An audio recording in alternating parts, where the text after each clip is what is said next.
Olá, estamos novamente juntas para mais um episódio do Fala Mulher. Esperando sempre que juntas falemos sobre assuntos que são importantes para nós mulheres, mas para todos que estão interessados em conhecimento. Continuamos com o perfil da parentalidade positiva, que foi um tópico escolhido por nós para alguns episódios dessa temporada. E hoje, com as colegas de hoje, que já vão se apresentar, nós vamos falar de parentalidade positiva e a prevenção do abuso infanto-juvenil, particularmente do abuso sexual infanto-juvenil. Falar de parentalidade positiva implica em, como o próprio nome diz, não esquecer das nossas funções parentais básicas, quer sejamos pais ou mães ou cuidadores, representando essa função, mas num processo educativo que envolve empatia, respeito mútuo e a construção de uma vinculação forte que permita uma comunicação não violenta. É sobre isso que nós vamos estar falando aqui e trazendo espaço para conversarmos sobre um tema que é doído para toda a sociedade. Davina Castro, por favor. Olá, é um prazer de estar de volta aqui. Nós estamos muito felizes, que é um projeto que eu disse que foi uma super sacada, porque nós temos tido uma repercussão muito, muito boa. Agradeço aos colegas que estão aqui, algumas já prata da casa, né? Ana Paula, ela vai se apresentar, Ana Bia, que está vindo aqui pela primeira vez, espero que venha mais outras vezes. É um tema que nós vamos falar sobre o abuso sexual, né? E sobre a prevenção através da parentalidade positiva. E é um assunto, como a Audrey falou, doloroso, mas ele precisa ser falado, né? Ele precisa ser denunciado, ele precisa ser falado para prevenir, né? O que nós não queremos, eu sei que nós tratamos desse tema, muitas das vezes de forma curativa, mas nós queremos chegar a um tempo da gente diminuir o processo de tratamento curativo para um processo de tratamento preventivo. Queremos que os índices de prevenção sejam muito maiores, né? Então, esse espaço é um espaço para a gente poder estar discutindo e sair daqui considerando esse espaço como um espaço não só de cura, mas também um espaço de prevenção. E hoje nós temos a tecnologia que nos leva para o mundo inteiro. Outro dia eu recebi uma mensagem da França, né, de Paris, uma moça falando de um dos nossos podcasts. Eu fiquei muito feliz, porque a tecnologia alcançando o mundo, né, uma brasileira que está lá, e ela disse que ficou encantada com um tema que nós discutimos. Então, acho que esse espaço é para isso. Então, nós estamos aqui para a gente estar discutindo, conversando e trabalhando essa prevenção através da parentalidade positiva. Ok? Ana? Então, obrigado pelo convite, primeiro, né? A Davina e a Audrey. E aí, eu e a Ana vamos participar aqui, tentar ajudar e contribuir. Ana Beatriz e Ana Paula, para contribuir com várias questões, né, que a gente vai falar. Eu sei que esse é um tema muito delicado, que as pessoas têm muita dificuldade, mas eu sou psicopedagoga, orientadora educacional, tenho especialização em orientação sexual e orientação familiar, e também sou interventora do método de comunicação para autista, que é o ABA, né? É um tema que eu sou apaixonada. Porque se eu estiver falando em algum lugar, fazendo projeto com criança, ou na igreja, ou falando com pais, ou para professores, e uma pessoa conseguir ser tocada e ela conseguir ajudar uma criança ou um jovem, para mim já valeu, né? Então, realmente, eu faço com o maior prazer. Porque a primeira forma da gente coibir o abuso sexual é a informação. Uhum. Para qualquer parte, né? Então, eu acho que é isso que a gente tem que começar por isso, né? A informação. E eu acho que é a intenção da gente agora, nesse momento, começar com a informação, né? Exatamente. Bem, Olá para todos, né? Eu sou Olá Ana de Paula, novo. eu sou Ana Paula Chaves, sou psicóloga, neuropsicóloga, sou psicóloga jurídica e estou aqui mais uma vez com muita alegria compartilhando mais esse tema, né? Nesse eixo principal de parentalidade positiva. Como a gente já havia discutido anteriormente, e a Audrey abriu assim a nossa conversa com a fala, né, da parentalidade positiva, e aproveitando a fala também da Bia, a gente precisa trabalhar essa comunicação, né? Então, assim, tudo começa numa comunicação de preferência saudável, né? Porque muitas crianças e adolescentes, muitas vezes, não têm um espaço de conversa dentro de casa. E a informação, ela pode ou não se tornar um conhecimento saudável, né? Porque a Exatamente. gente vê muitas informações desconexas, pegas muitas vezes em rede social, e aí isso daí acaba chegando de forma muito desviada, né, para as nossas crianças e adolescentes, e muitas vezes o perigo está dentro de casa, infelizmente, né, quando a gente fala de abuso Intrafamiliar, né? infantil, abuso sexual, sobretudo, infelizmente as estatísticas acabam trazendo números que preocupam muito quando a gente vê dentro do próprio seio familiar, né? Que, de fato, é a incidência mais alta, é o mais frequente, Sim. né, em qualquer pesquisa, em qualquer fonte de referência que você vá buscar, a violência sexual intrafamiliar é disparado o mais frequente. Então, quando você fala de informação, quando você fala de comunicação, que são definições que se cruzam, a gente vai estar falando de prevenção, que nós conversamos no episódio anterior. Se você não escutou, dá uma escutadinha, porque a gente falou mais especificamente sobre parentalidade positiva, e isso talvez te ajude um bocado sobre a comunicação entre pais e filhos, E como um família, né? espaço, sim, como um espaço que permita As trocas, né? e que permita Esse acolhimento para chegar na isso que eu comunicação. queria dizer, né? E para chegar de fato em algo que esteja acontecendo ou prestes a acontecer e que possa ser evitado de fato, né? Sem um ambiente acolhedor, sem um ambiente respeitoso, é muito difícil para uma criança ou para um adolescente chegar e Ter coragem. para falar sobre o que está acontecendo de fato. Então, além de poder estar sinalizando alguns sinais, alguns sintomas, vamos chamar assim, do que pode estar por detrás de uma mudança de comportamento em casa ou na escola, estar disponível para escutar é sempre sem julgar, né? Esse é um processo empático, implicado diretamente na parentalidade positiva. É muito difícil para alguém que está sofrendo um ato como esse ter coragem para fazer a comunicação.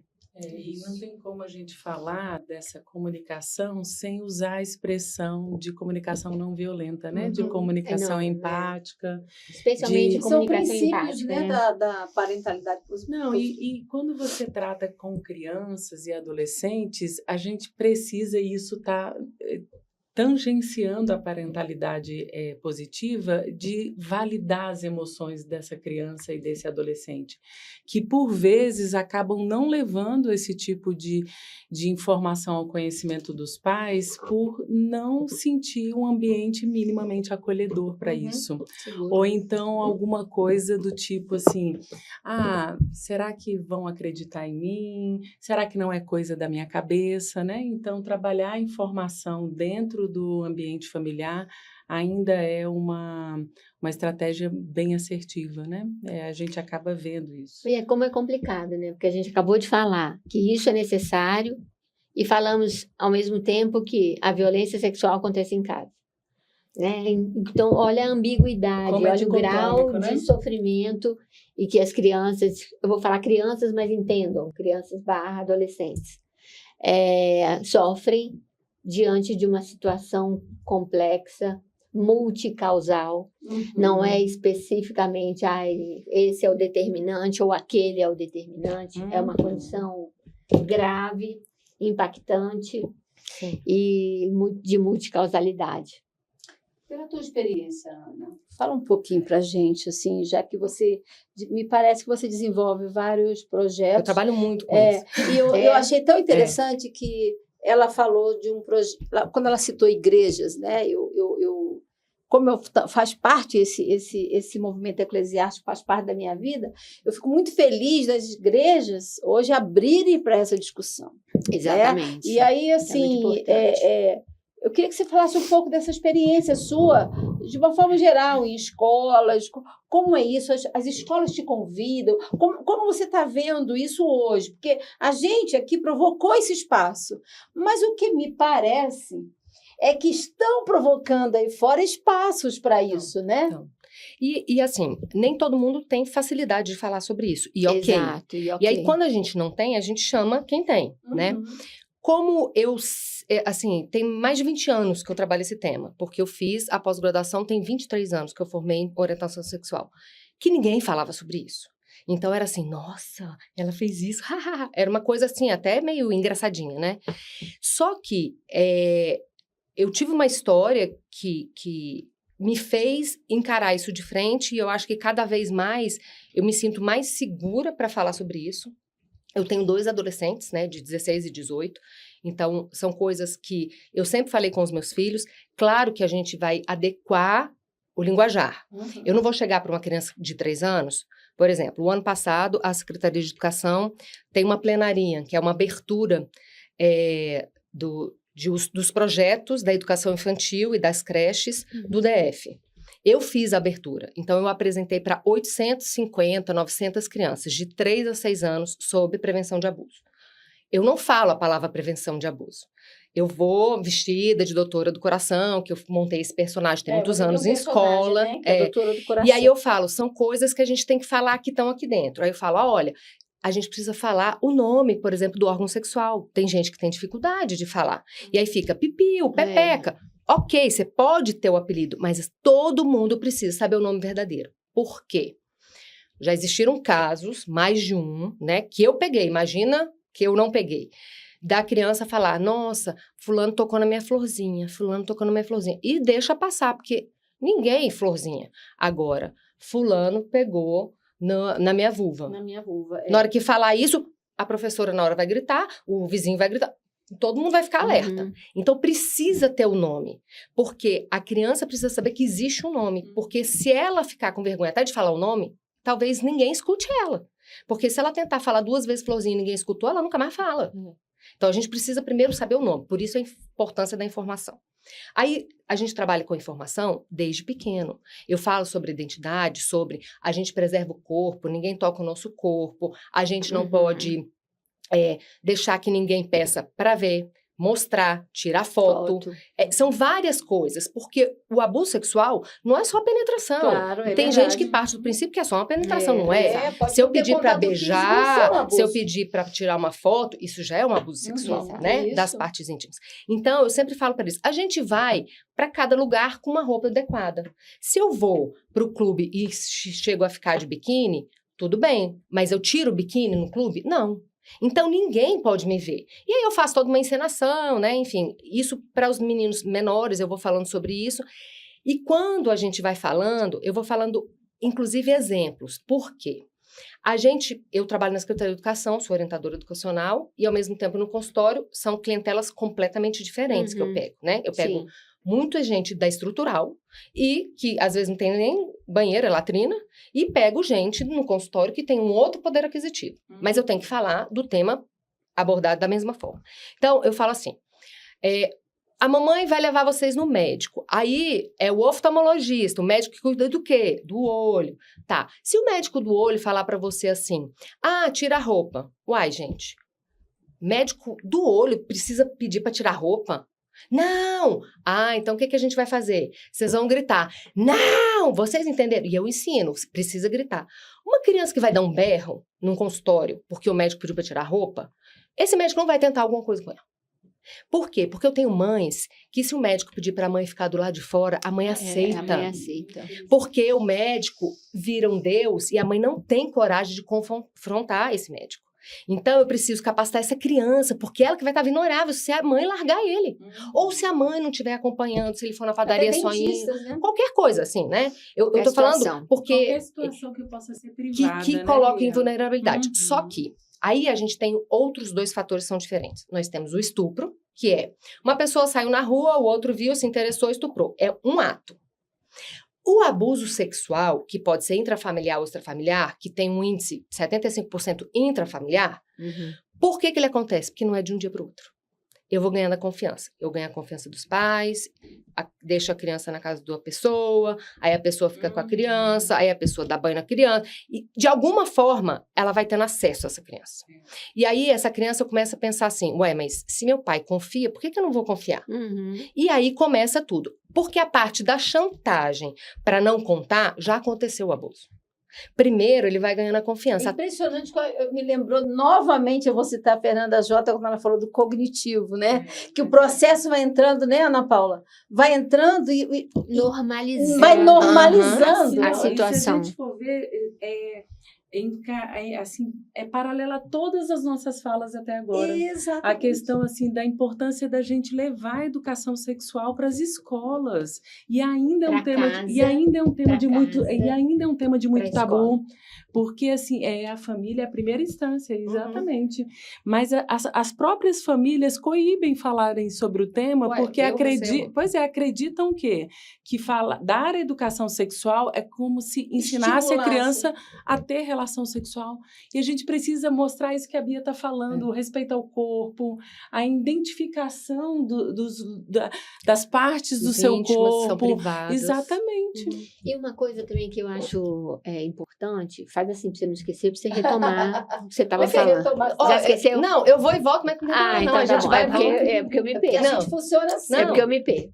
Mas é assim, é de reconhecimento de emoção, né? O reconhecimento do desconforto, do inadequado, isso aqui tá esquisito, né? Então, quando você fala das emoções, eu sempre falo, o que hoje em dia, gente, se a gente pegar um menino, botar ele na internet, ele vai aprender várias línguas, ele vai aprender todo o conteúdo, ele vai saber mais que o professor, ok. Então, a gente não tá falando só de conteúdo, a gente tá falando de um aprendizado que vai além de conteúdo, né? Como que eu faço esse aprendizado além de conteúdo?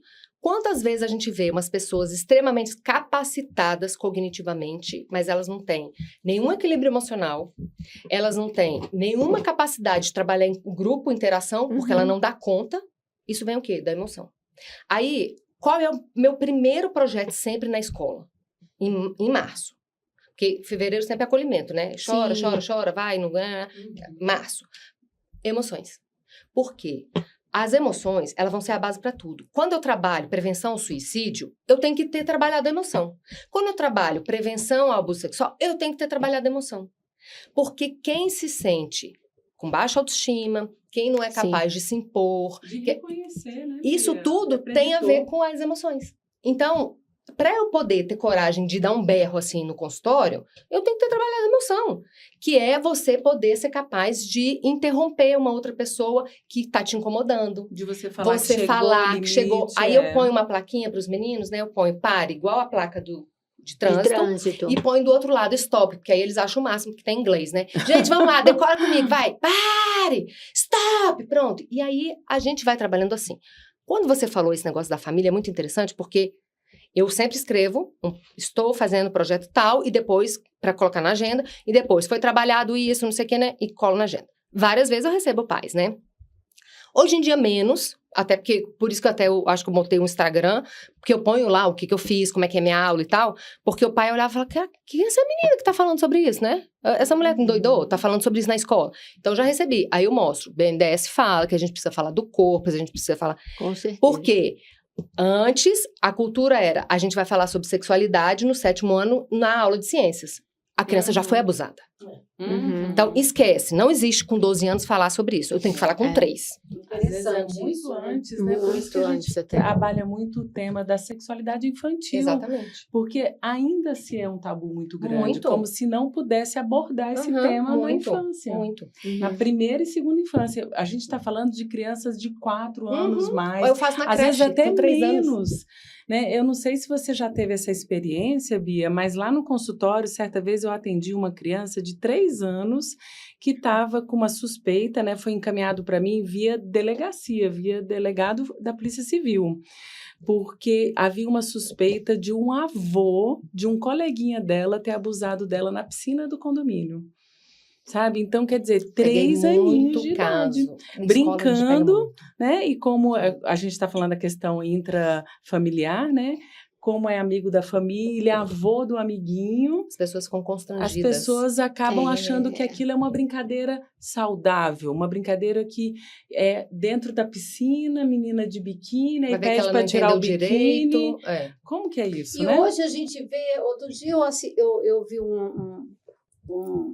uma reportagem que eu levei um susto, eu confesso, eu levei um susto. Assim, não sente no colo do Papai Noel. Não sei se vocês viram sobre isso, né? Não vi. Eu vi e comentei. Vi um vídeo sobre isso. Não sente no colo do Papai Noel. Para essas fotos de Natal, né? Que Eu todas falei, são no colo aí do eu Papai falei Noel. assim, gente, que isso? Aí eu falei, aonde nós chegamos no sentido assim da denúncia mesmo, né? De resguardar a criança, né? Não, gente, isso é culturalmente falando, a gente sentava no colo do Papai Noel.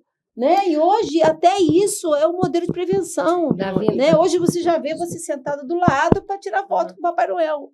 E tem uma outra coisa que a Bia abordou com relação à questão cognitiva, né? E como é uma área muito forte de atuação minha, Bia, a gente percebe que não existe um fator neuroprotetor nesse sentido. Porque, na realidade, as crianças, e eu trouxe até dados para vocês, independente dela ter um arcabouço cognitivo ou não, são vítimas potenciais. Porque aquela criança ou aquele adolescente que tem uma condição assim cognitiva mais vulnerável, né? De repente uma deficiência intelectual, ele é a vítima potencial. E o outro que tem uma cognição mais elaborada, vamos pensar assim, eles também são vítimas, porque normalmente eles têm um comportamento mais distímico, mais introvertido. E aí eles também são vítimas potenciais, porque eles têm vergonha de chegar para a mãe e falar assim, mãe, olha só, esse médico, quando a senhora saiu do consultório, ele pediu para que eu andasse nu em cima de uma linha, né? A mãe, como vocês mesmos colocaram, né, endeusa esse profissional como se fosse, nossa, é Deus no céu, o médico na terra. Se ele pediu, ele está mais certo. Se ele pediu, meu filho, você tem que fazer. Aí a criança fica sem entender. Vem cá, isso que eu estou sentindo não é estranho, então? Aí a gente não tem a parentalidade quando a gente não valida a emoção da criança.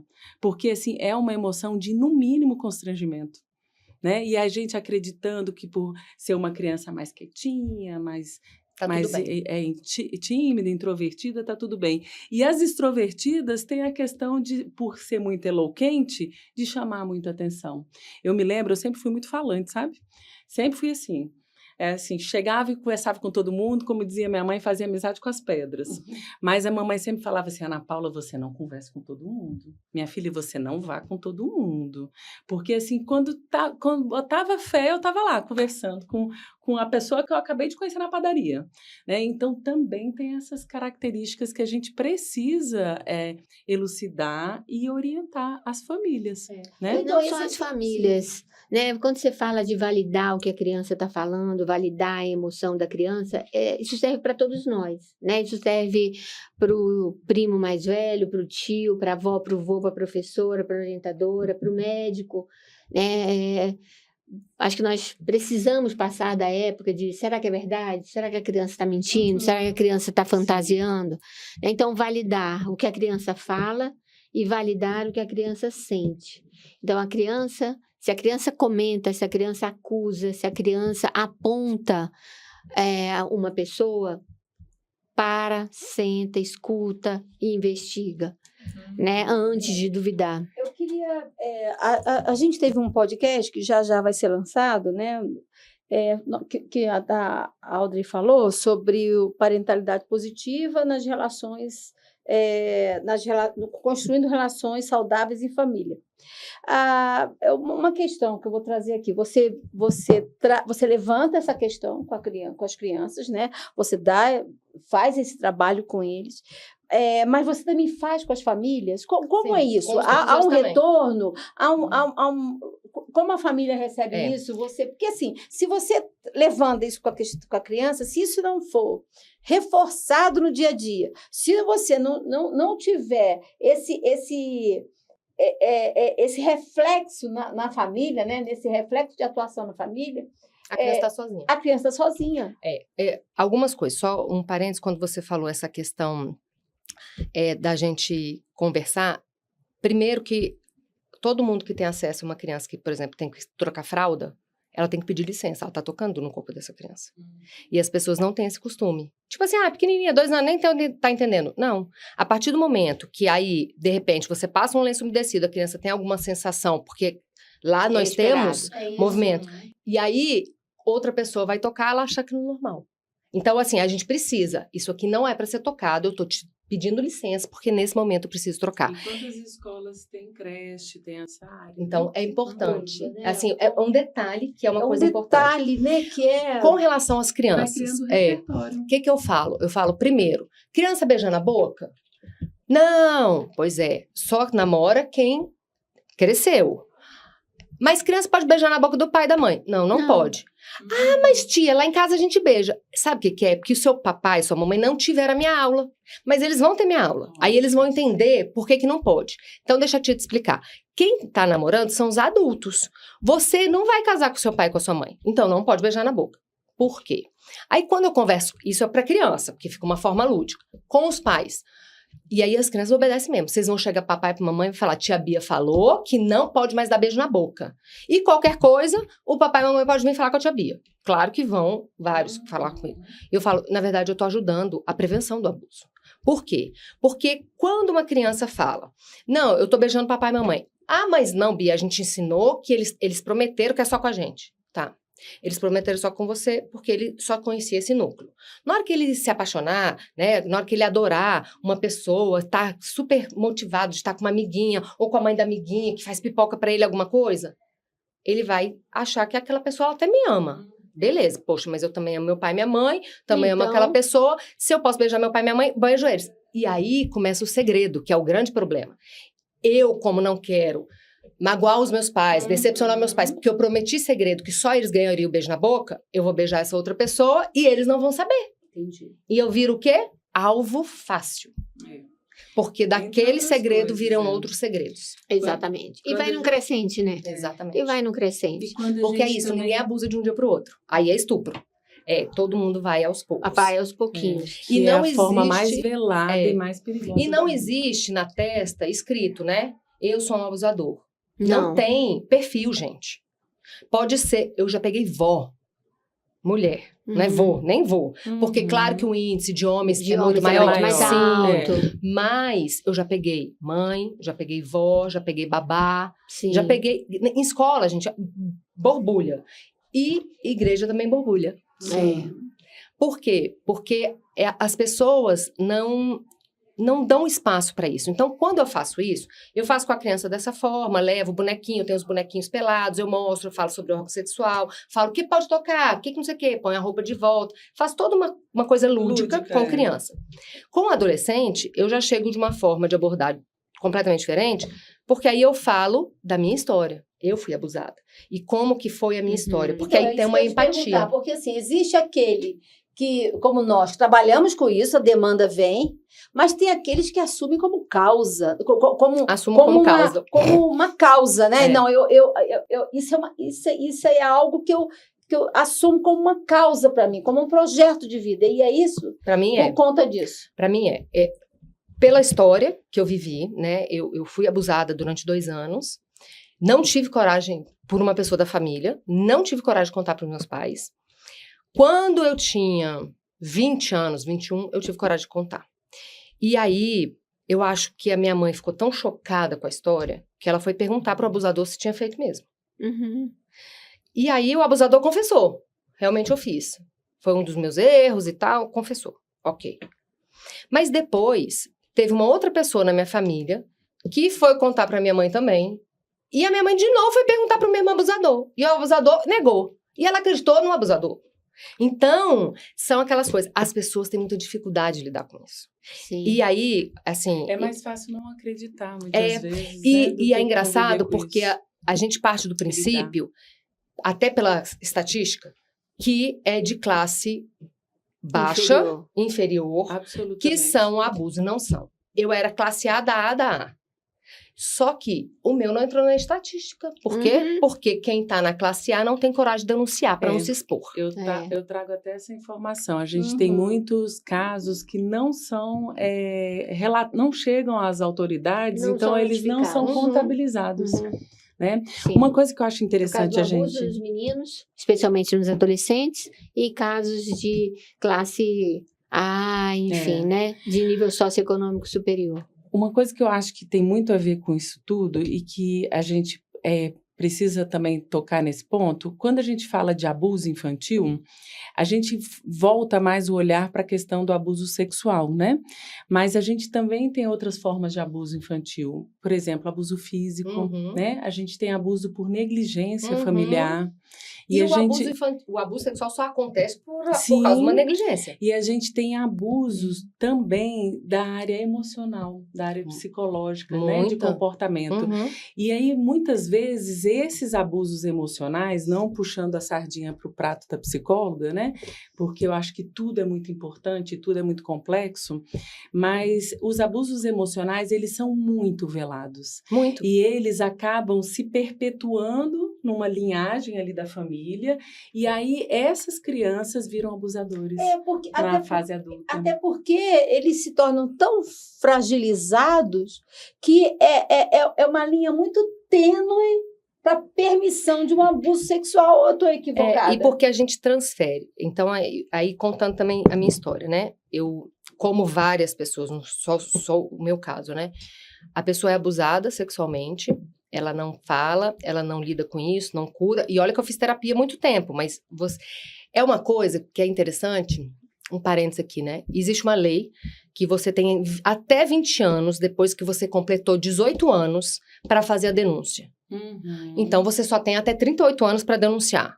Tá, e se essa pessoa bloqueou e lembrou e acabou o tempo dela? Mesmo. Acabou. Isso é um absurdo, porque isso é pro resto da vida. Deixa a marca pro resto da vida. Ela não foi extinta, não? Essa lei? Não. E é uma coisa que pra mim é um absurdo. Não foi. Eu achei que eu não tinha tempo mais para isso. Um absurdo, porque a pessoa que foi abusada... Então era um estudo, que eu li alguma coisa sobre que não teve havia... intenção, mas... Não, até hoje não mudou. Então haveria tempo mais. O que acontece? Porque eles acham que teria tempo para a pessoa se regenerar. Ok. Só que o grande problema é, quem sofreu o abuso, ele nunca mais esquece. A pessoa lida, aprende a... Por exemplo, o que eu fiz para parar de ser abusada com 11 anos? Eu engordei 23 quilos em um mês. A pessoa nunca mais me tocou. O que eu aprendi? Ser obesa, ninguém me toca. A maior parte da minha vida... eu pesava 120 quilos. Não, e olha só... Os mecanismos de defesa que a gente acha são impactantes, né? Outros riscos você correu a partir das questões secundárias, olha... Isso é muito sério. Eu estava conversando com a Audrey... Eu só quero dizer que deve ter sido terrível e eu queria dizer que eu sinto muitíssimo. É verdade. Então, mas eu assim...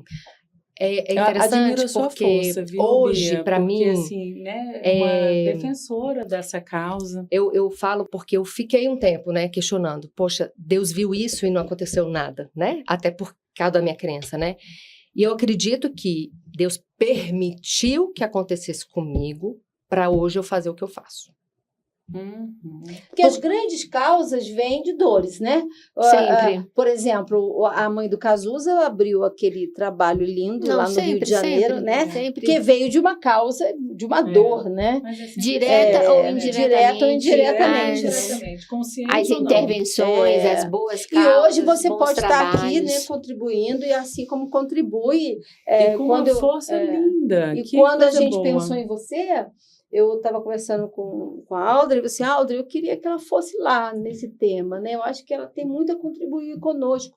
Pensamos você junto com a Ana Paula, porque eu acho que vocês iam trocar As louras que falam pra caramba. uma bolinha legal, né? Eu queria eu queria só fazer um relato rapidamente, eu não quero tomar muito tempo, de um projeto, quando você falou de igreja também, né? Um projeto que eu participei quando o Rio de Janeiro teve a Copa do Mundo.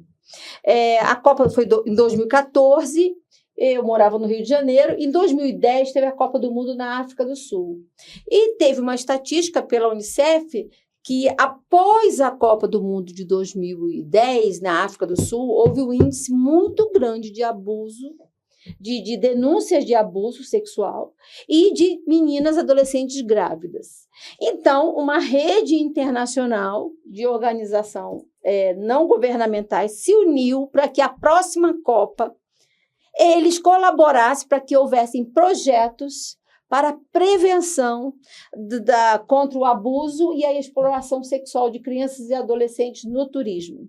Então, nós descobrimos, aí foi descoberto pela inteligência, que o sistema de inteligência, que haviam pacotes turísticos. Tipo, você vai à Copa do Mundo, você deve saber, porque você trabalha com isso já há algum tempo, você vai para o Rio de Janeiro, para a Copa do Mundo, e logo 2 anos depois, ou 4 anos depois, veio as Olimpíadas, né? Então, a gente emendou esse trabalho. Então, você comprava um pacote, e incluído nesse pacote tinham crianças e adolescentes. Então, você escolhia a mercadoria. Você escolhia a mercadoria. Você conheceu, né? A gente tem um filme americano. Isso, que fala isso, você imagina no Brasil como é que é. Você escolhia. Então, dentro do pacote tinha, você quer menino ou menina? Você quer o perfil X ou o perfil Y? Você quer assim ou você quer assim? Tinham pacotes já incluindo. E nós descobrimos que as famílias, aí a gente entra na parentalidade positiva familiar, né? As famílias alugavam essas crianças por R$50. Exatamente. E aí nós montamos um projeto, me convidaram para implantar para montar o projeto se chamava Bola na Rede, a luta contra o abuso sexual e a exploração sexual de crianças e adolescentes. Então, nós começamos a fazer pedágios nos semáforos, né? Trabalhamos Copacabana, Ipanema, Leblon e Barra da Tijuca. E ali era assim, e nos aeroportos.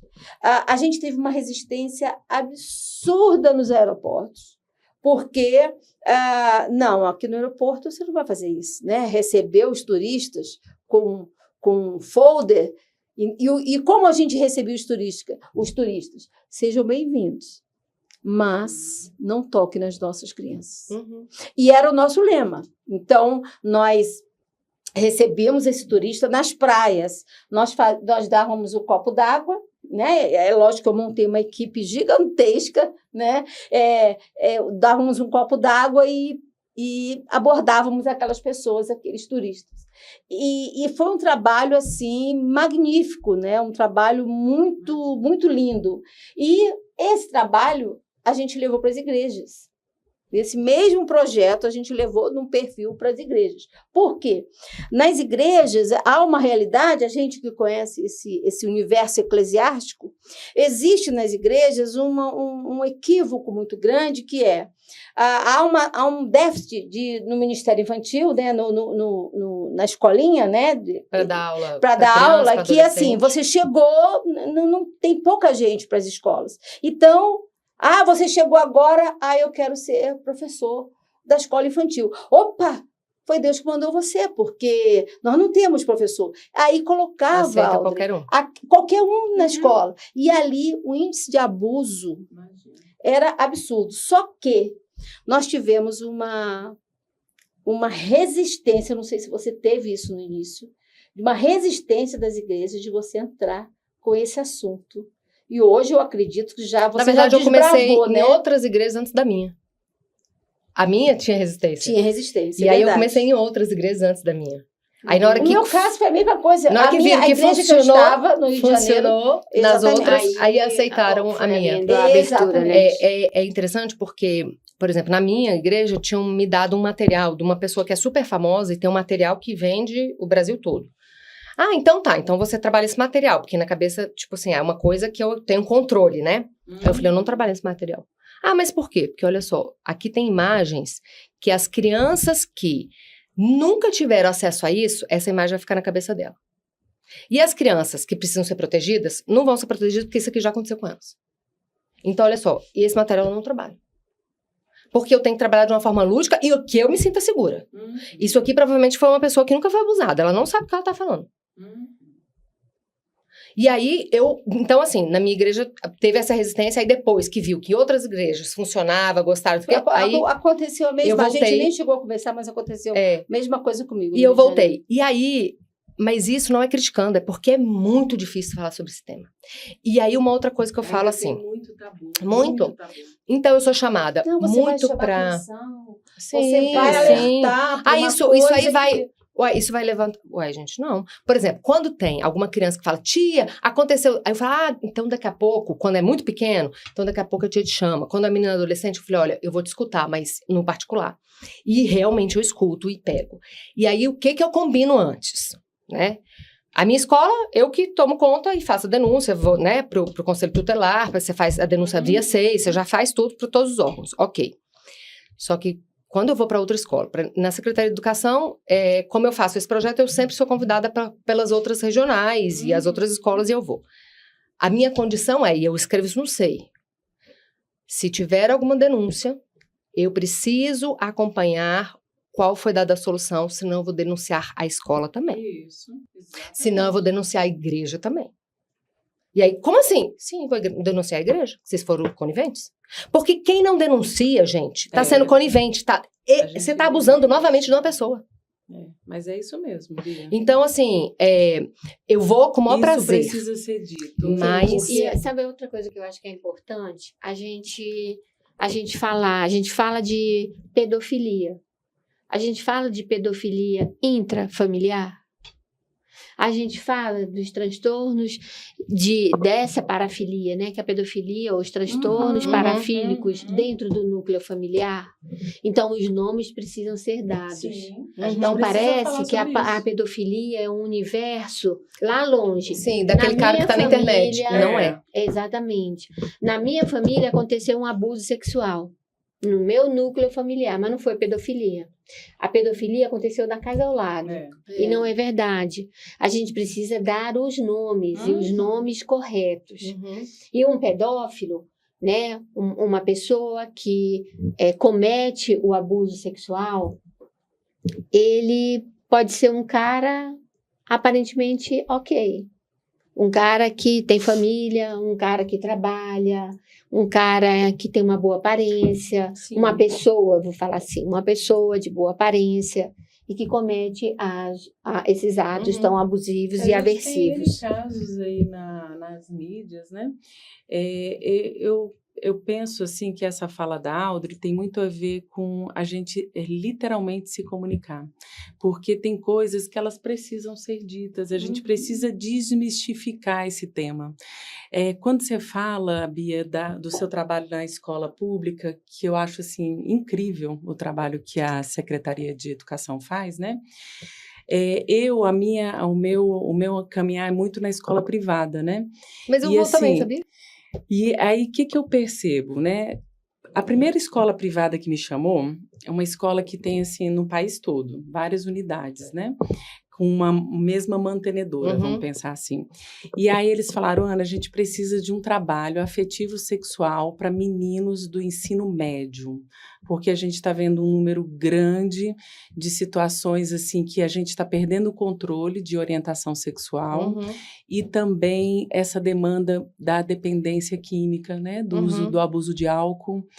E aí quando eu comecei a fazer um estudo, porque eu sempre faço um estudo de campo, né, eu primeiro vejo qual é essa minha clientela para chegar no ponto que tem que ser dito, porque não tem uma receita pronta, não tem assim, eu tenho certeza que a Bia não fala a mesma coisa em todas as turmas, ainda que sejam da mesma idade. Não. Né? Então, você vai interagindo, você vai percebendo qual tipo de pergunta, o que você pode abordar. Aí, ao longo desses anos, e é mais de uma década que eu faço esse trabalho, eu comecei a perceber que quanto mais esses jovens tinham a informação, e olha bem, informação não é conhecimento, menos eles sabiam e menos eles respeitavam o próprio corpo. Sabe? E o colega, e a namorada. Não, mas quando você não se respeita, você já não respeita o outro, sabe? Você invade o espaço do outro de uma forma violenta. Que é normal invadir o meu, então. E aí eu falei assim para os coordenadores, eu falei assim, gente, não é sobre chegar e falar sobre IST, sobre como prevenir uma gestação, não é muito mais do que isso, a gente tem que ir lá atrás, porque a gente está falando de um jovem de 14, 15, 16 anos, mas é a criança que esse jovem foi. Então, assim, a gente tem que sair desse foco high school, ensino médio, vamos descer. Sim. Porque o que falta Começa é isso. Lá atrás. E, infelizmente, as escolas privadas, quando elas são administradas por mantenedoras de uma base religiosa cristã, seja cristã evangélico, adventista... Muito mais difícil. Eu já tive esses embates, católico, né? Apostólico romano, enfim, eu já ouvi de mantenedoras. Esse assunto a gente não contempla no nosso currículo, porque nós acreditamos que o que a Bíblia diz é o que é falado em sala de aula. Então, quando eu vou para a igreja, eu trago os versículos bíblicos que embasam o que eu falo. A própria Bíblia já abre sobre isso. Tem muitos casos. Mas veja bem, Davina, quando vocês fazem esse trabalho na própria igreja, nós usamos a própria Bíblia para mostrar que aqui, ó, tá aqui, ó. Pois é, mas você é uma pessoa com essa formação e com essa entrada. Um psicólogo, quando entra num espaço privado, que é uma escola de cunho católico, independente de ser católico, evangélico, enfim, ele não tem essa mesma autoridade. Mas é porque a escola particular tem dificuldade. Porque, olha só, vamos supor, tá? Quando eu vou numa escola pública, e aí eu me posiciono e tal, o pai vai chiar, mas o pai pode trocar de escola. A escola que tirou não vai perder financeiramente. A escola, quando se vê no impasse, porque ainda tem um outro problema. Geralmente, um pai, quando está insatisfeito, ele não quer ficar sozinho, ele quer quórum. Então, ele ainda faz um grupinho, ele junta, e aí ele faz todo um esquema para todo mundo ficar e fortalecer a ideia dele. Sim. Mesmo que ele deturpe a ideia dele, ele vai arranjar um grupo. E aí, a escola não quer correr esse risco. E eu entendo.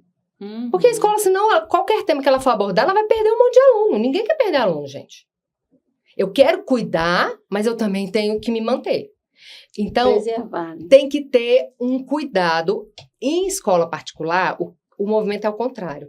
Primeiro eu trabalho com os pais, trabalho com os professores, e depois são as crianças e adolescentes. Exatamente. Na pública eu faço as crianças e adolescentes, faço professores, geralmente até na mesma...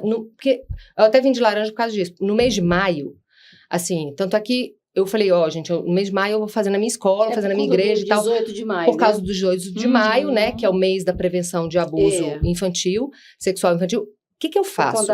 Eu faço isso. Eu faço isso, mas eu falo, gente, a gente não precisa falar só em maio. Porque a gente não tem abuso só em maio. A gente tem abuso o ano todo. É só para dar um alerta. Aí eu vou nas outras escolas os outros meses. Né? O setembro maio amarelo. É considerado por conta de um caso, né? Que aconteceu da Araceli. E aí eu vou nas outras escolas nos outros meses, entendeu? Agora, eu não sei se você também percebe, Bia e meninas, o pai do ensino médio, ele tem um perfil totalmente diferente do pai da educação infantil. Até os professores. O pai que a gente precisa atingir é da educação infantil, gente. Não tem jeito. Porque são crianças em formação. Quando chega aqui é o que você falou, sabiamente, já aconteceu. Então, a gente tem que vir lá para a base. E é essa família que é a mais resistente a esse tipo de isso informação. já aconteceu. Então, não, mas o que chega- acontece? Mas é um tema que Dá uma que dá uma síncope, né? passada. Assim, eu nunca... Eu interessante fui abusada que com 9. eu- E eu com nunca- 9 anos eu conheço várias. eu nunca ouvi essa fala. Olha que eu trabalho com isso há muitos anos, mas essa fala do... Não, aos 10... Não, Mas já é porque aconteceu. a pessoa quer trabalhar com 12. Parece que mas dói, assim, não dá. né? Mas, Não, mas- Com com 12 12 já aconteceu.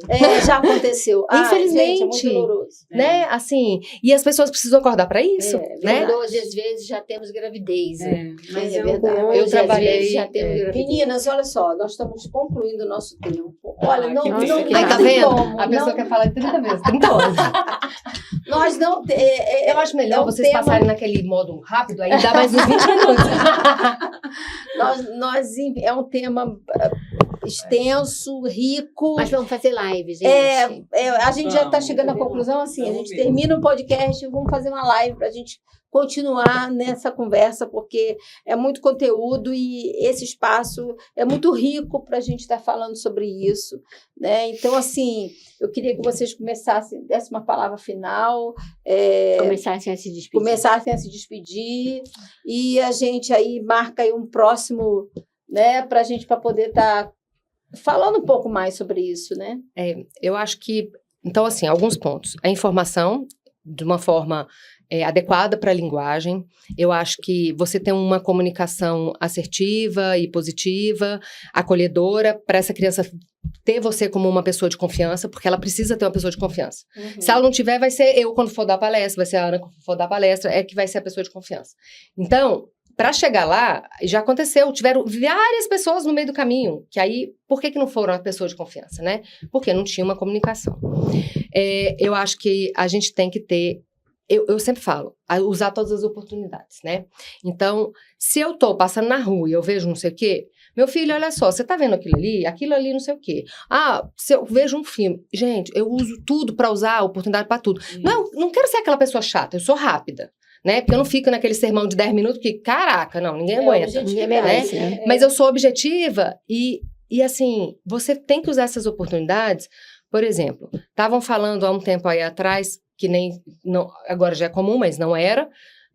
Minha filha, eu acho que devia ter uns 10 anos, que tinha um filme brasileiro que estava passando no cinema que os alunos se beijavam na boca. Menino com menina, menina com menina, meninos, era um negócio de alguma coisa de beijo. E aí todo mundo, você vai deixar ver? Gente, ela vai ver no YouTube na casa de alguém, ela vai. Então ela vai comigo no cinema. Por quê? Porque é comigo que ela vai saber tudo que é, tudo que não é. Porque eu vou deixar para quem ensinar meus filhos? O outro vai ensinar errado. Uma coisa que a gente sempre preconiza também é orientar as famílias a ficarem atentas aos sinais, né? Tanto de abuso físico quanto emocional, sobretudo os emocionais que são muito latentes, e a questão de negligência também, e o abuso sexual, né? Como a gente debateu tão amplamente. Acho importante também as famílias terem noção e as escolas que existe uma rede de apoio preparada para abarcar esse tipo de denúncia, né? O Conselho Tutelar está aí, a gente tem Disque Denúncia com relação ao abuso infantil. Não vamos engrossar, né, essa lista de abuso infantil no nosso país, que é bem gordinha, viu, gente? É uma coisa assim... A gente tem tido um Disque 100 Tem um Disque 100, né? tem Disque uma 100. delegacia 18 de maio na 307 Sul que funciona e funciona muito bem, não é balela, porque eu já tive vários casos de alunos meus, né?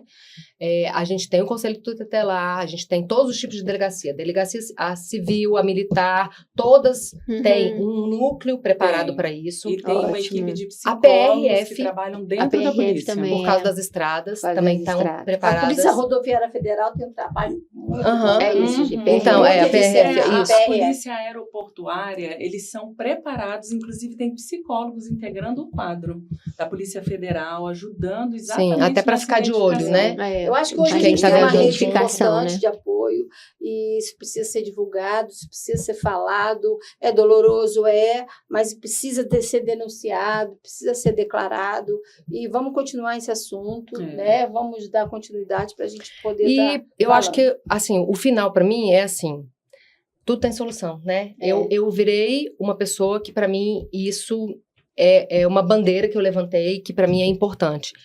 E da mesma forma que outras pessoas sofreram outras coisas, elas podem fazer isso, né? Uma coisa que ajude outros. Não preciso ficar com pena de mim pro resto da vida, né? Eu fui uma pessoa que tive sucesso, né? Eu formei minha família, eu tive meus filhos, eu, né, me formei, trabalho. Então, a pessoa pode fazer tudo, independente dela ter uma marca muito dura, né?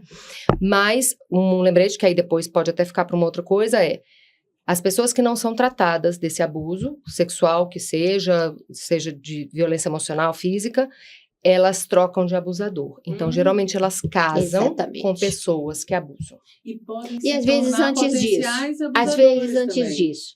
É muito comum, as estatísticas mostram que adolescentes, ao denunciarem, se mostram vítimas recorrentes de abusos sexuais anteriores. Então, você mina a capacidade do indivíduo de se enxergar como uma pessoa que tem direitos, como uma pessoa que tem possibilidades. É isso que um abuso sexual tira de uma pessoa numa idade muito precoce. É um assunto... E vamos preconizar, né? Vamos preconizar a prevenção. E vamos continuar nesse assunto. Isso. Muito obrigada. Desculpa, termina. Não, pode eu terminar. sempre faço isso, gente. Somos todas de casa, né? Muito obrigada a todas. Pode e aí continuar. vamos pensar numa live, eu tinha pensado assim, né? Tínhamos pensado nas anteriores também, da gente fazer com coisas objetivas, né? Assim, quais são os sinais? O que é o impacto? Até porque na live também tem interação, então a pessoa também vai perguntar. Às vezes vai surgindo perguntas que a gente vamos nem pensar colocou, né? Como os pais podem identificar como agir diante de um sinal de abuso, Isso. né? Acho que são questões práticas. Gente. Vamos preparar isso. Vamos já, preparar. Né? Vamos preparar Acompanha a gente. O Fala Mulher se despede, mas ainda temos alguns outros episódios para nos encontrar. Até! Tchau, pessoal. Tchau.